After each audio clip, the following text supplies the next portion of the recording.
Subscribe this channel.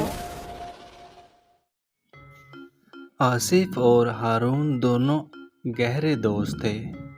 दोनों ही एक दूसरे के घर आया जाया करते थे।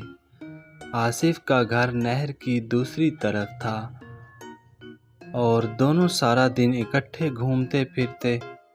और एक दिन वो दोनों काफ़ी सारा दिन खेलने कूदने के बाद हारून के घर दोनों चले गए।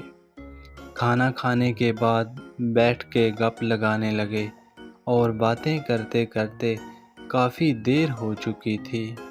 आसिफ और हारून बातों में ऐसे मगन थे, दोनों को पता ही ना चला काफ़ी ज़्यादा टाइम हो चुका था। और फिर आसिफ कहता है, मैं घर जाता हूँ। बाहर निकल के देखा तो काफ़ी अंधेरा छाया हुआ था।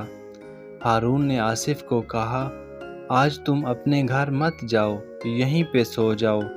घर कॉल करके बता दो कि मैं आज नहीं आ रहा। लेकिन आसिफ कहने लगा, मुझे तो डर नहीं लगता, मैं तो अपने घर जाऊंगा। मामा इंतज़ार कर रही होंगी मेरा, तो मैं पहले भी आता जाता रहता हूँ। आसिफ ये बोल के वहाँ से निकल पड़ा और चलते चलते नहर के करीब पहुँचा। नहर के करीब एक पुराना मकान हुआ करता था जिसमें कोई नहीं रहता था। वहाँ से आसिफ गुज़र रहा था तो सामने अचानक उसको वाइट कपड़ों में कुछ चीज़ नज़र आई। उसने जाकर कहा, कौन हो तुम? कौन हो तुम? क्यों आई हो मेरे रास्ते में? साइड पे हो जाओ। वो कहने लगी, मैं आपको नहीं जाने दूंगी, मैं भी आपके साथ जाऊंगी।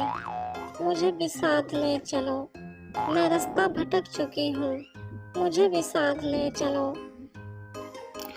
ये सुनने के बाद आसिफ डरा हुआ था। वो वहाँ से भागा घर की तरफ वापस और वो भी उसके पीछे। हा हा हा, डर गया, हा हा हा। आसिफ घर पहुंचा और हारून को तमाम बातें बताई और हारून को आइडिया हुआ कि वो चुड़ैल नहीं थी, वो तो एक पागल लड़की है जो अक्सर रात को बाहर घूमती रहती है। तुम कॉल करके घर बता दो। हेलो मम्मा, मैं नहीं आ रहा, मैं हारून के घर पे हूँ। आज मैं यहीं पे सो जाऊंगा, सुबह होते ही मैं घर आ जाऊंगा।